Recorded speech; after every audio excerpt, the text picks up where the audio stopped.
Welcome to Revolt Sports Weekly. I'm Mariah Rose, and today's episode is presented by Levi's. Y'all, today we have a lot to get into. I feel like every sport has action going on, even the ones that aren't in season. And we're going to start in the NFL with one of my favorite storylines. Micah Parsons is returning to Dallas in a Green Bay Packers uniform.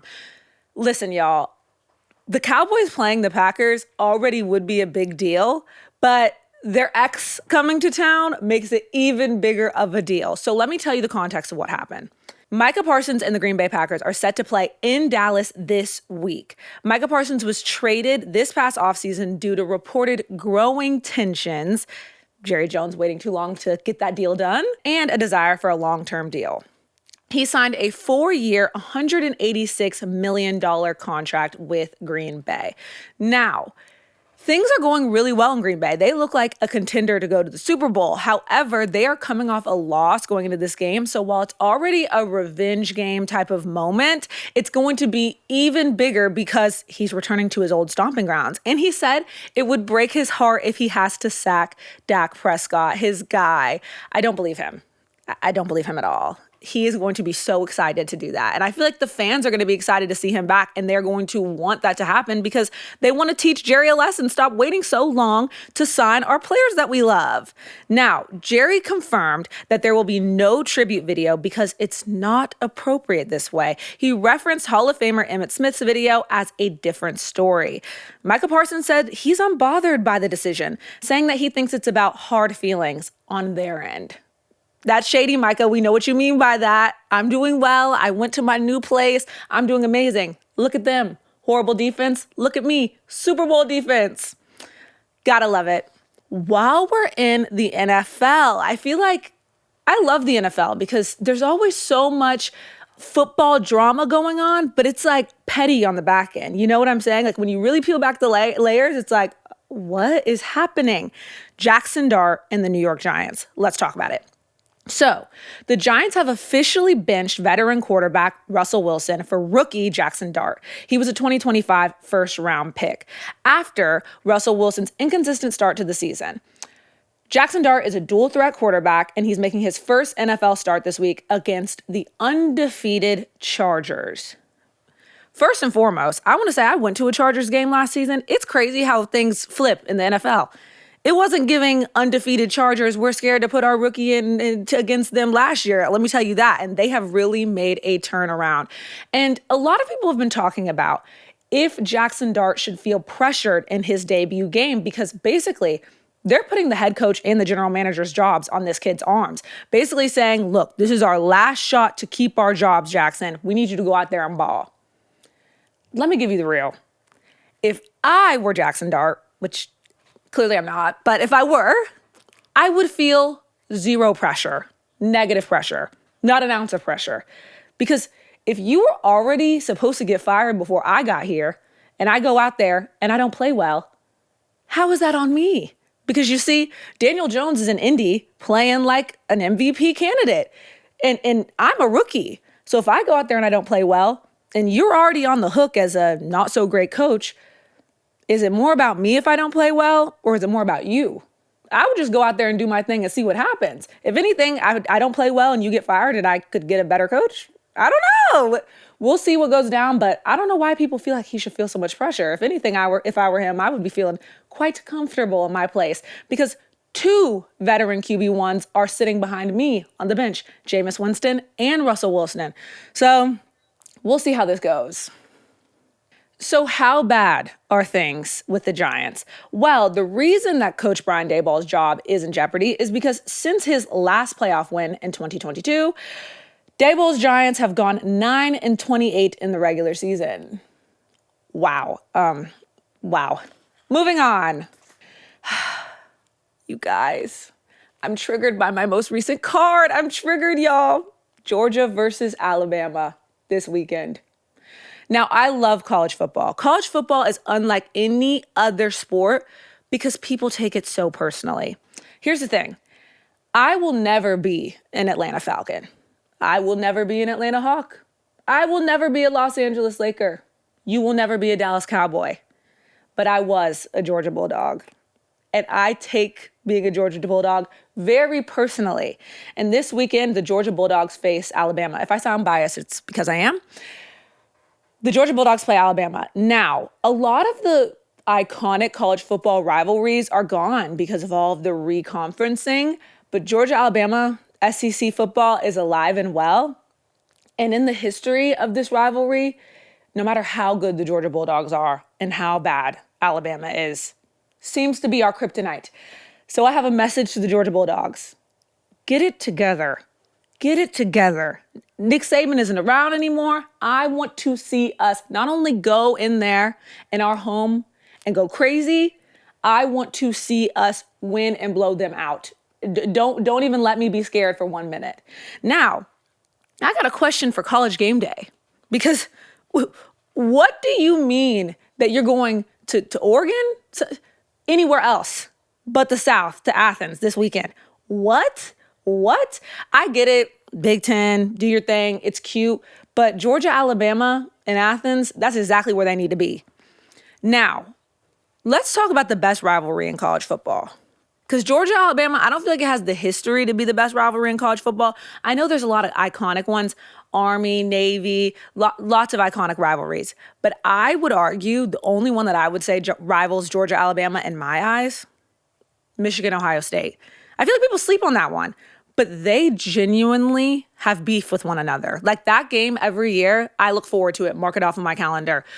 Only one I would say rivals Georgia, Alabama, but y'all let me know in the comments what you think. Now, let's move on to the NBA. Y'all aren't in season, but you still have so much going on.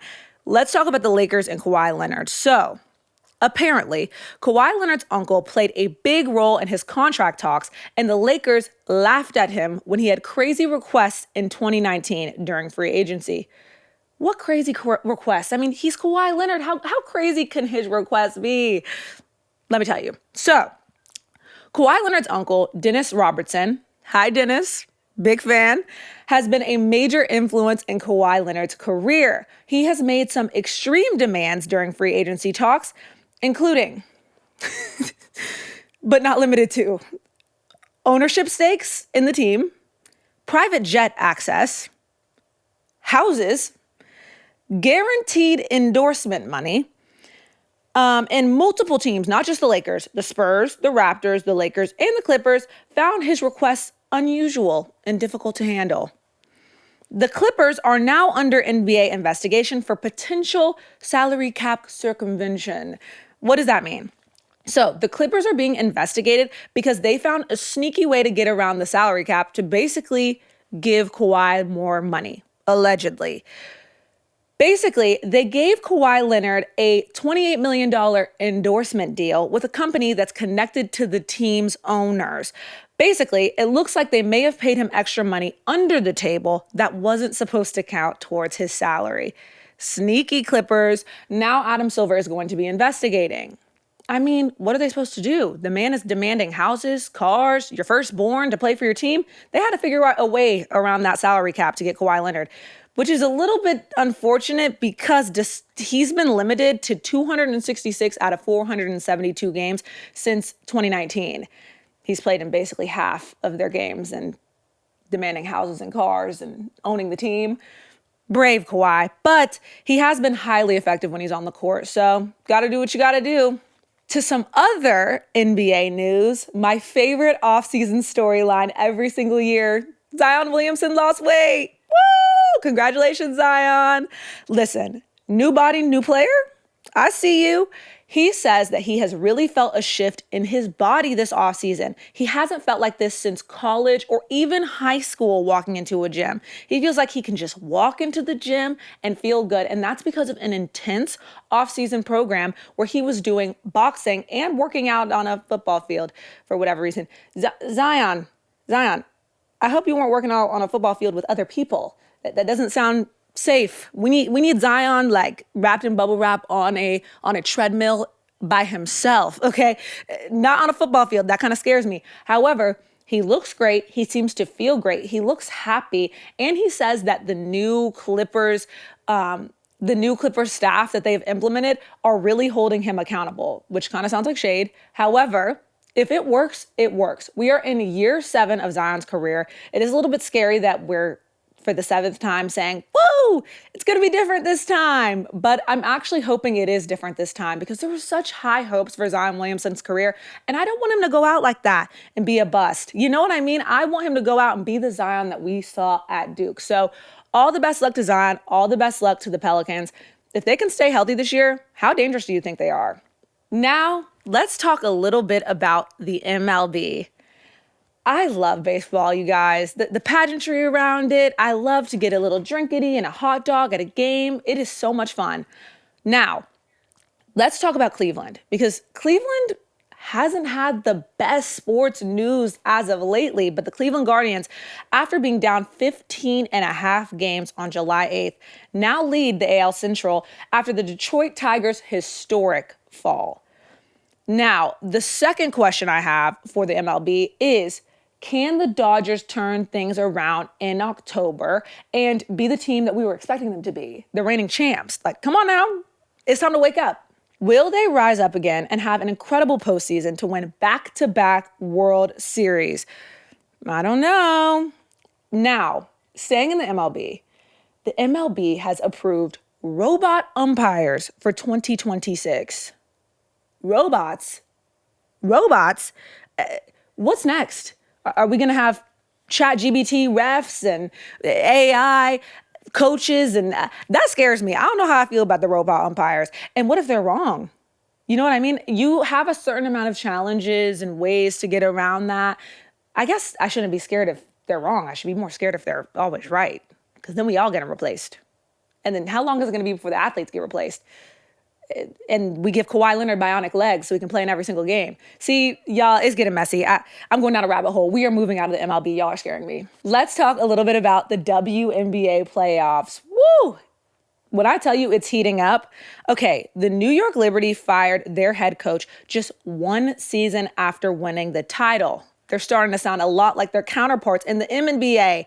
The New York Liberty fired head coach Sandy Brondello just 1 season after she led them to their first WNBA championship in franchise history. She is also the winningest coach in franchise history for the New York Liberty. And they basically said, you didn't win this year with your star player hurt? Get out. What? Listen. There are very few female coaches left in the league, full of women, and no black female coaches after Noel was fired in Seattle, left in the league anymore. I don't know how that happens with a league that's probably, and this is a ballpark estimate, 80% black women. That's really unfortunate. And I saw Lisa Leslie was trying to get hired as a coach and nobody would even consider her for that job. Very concerning. But one thing I will say is this: in every sport, I feel as though patience in an organization is so key. You are not going to win every single year. And if you have players that are as talented as the New York Liberty's players, we don't know how happy they were with their coaching situation. That's a question we might have to ask them.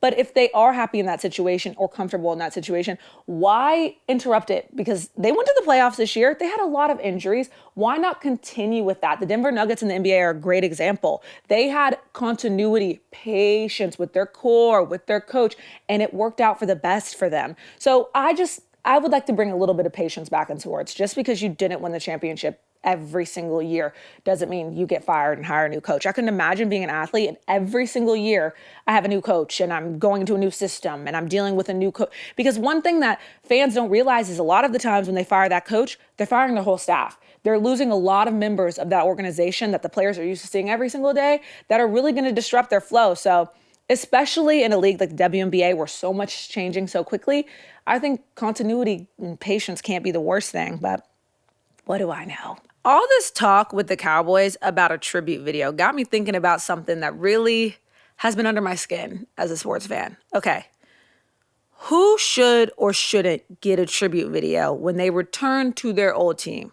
Because it kind of seems like just for leaving in free agency and wanting to go somewhere for more money and possibly to win a championship, you get to come back and get a tribute video.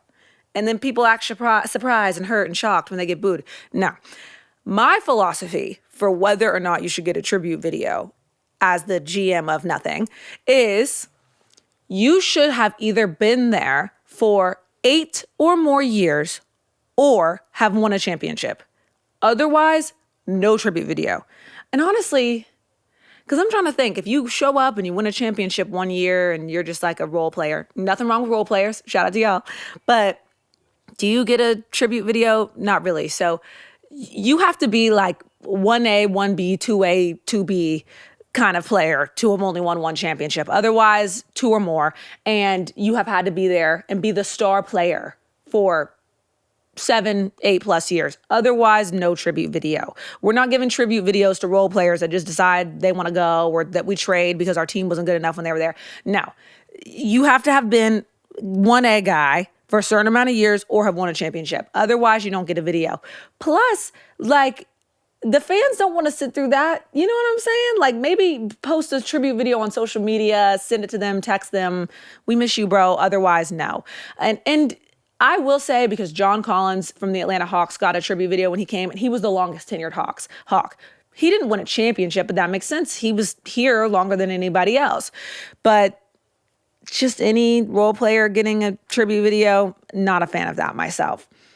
Speaking of players choosing to leave and switch and turn around and come back, let's talk about Kevin Durant admitting out of his own mouth that he blocked a trade that would have sent him to Golden State. Now, my true and honest feeling about this as a part-time Warriors fan when Atlanta's team inevitably loses in the playoffs, I'm hurt by this because I would have wanted to see Steph win again. But I don't think that super teams are the recipe in the NBA any longer. It doesn't work. And it feels to me like the Golden State Warriors are really trying to force the super team thing still. Baby, it's 2025. You going out and you calling LeBron, he's in his 40s. You going out and you calling KD. Like, it's tired, y'all. It's not going to happen. I get you want to maximize Steph Curry.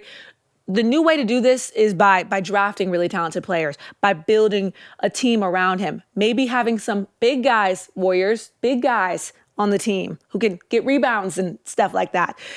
Not older guys who are also stars to pair up with.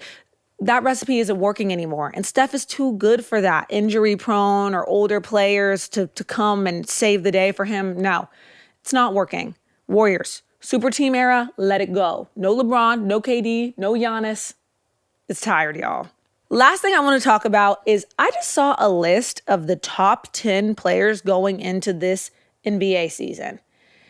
I'm not one to get all upset about lists because I know why lists are made. They're made to make us comment and like and talk and send. But I'm going to comment on this one. Oh my God, they're going to get mad at me, y'all. I can feel it. What has Victor Wembanyama done to be considered a top 5 player in the NBA other than be tall? And please comment below if I'm wrong. Nothing has happened yet. He got injured last season and was out for the rest of the season. We've seen nothing. I'm not saying don't put him on a list. I'm not saying he doesn't have a super high ceiling. But I feel like it's kind of disrespectful to players like Kevin Durant, who was in the bottom part of the list, and players who have won championships and MVPs and have done things in this league to be put behind a kid with potential. I'm not rocking with that, NBA. And Giannis deserves some more respect. Giannis, I'm going to need you to get back to that championship so people stop playing with you and your resume. Giannis should also be much higher on the list. I don't know. The Wemby propaganda, I believe it, but I want to see something before we just hand him the keys. That's all for today, folks. Thank you for tuning in to this episode of Revolt Sports Weekly. I'm Mariah Rose, and this episode was presented by Levi's. Make sure to subscribe to Revolt Sports on YouTube. See you next Friday.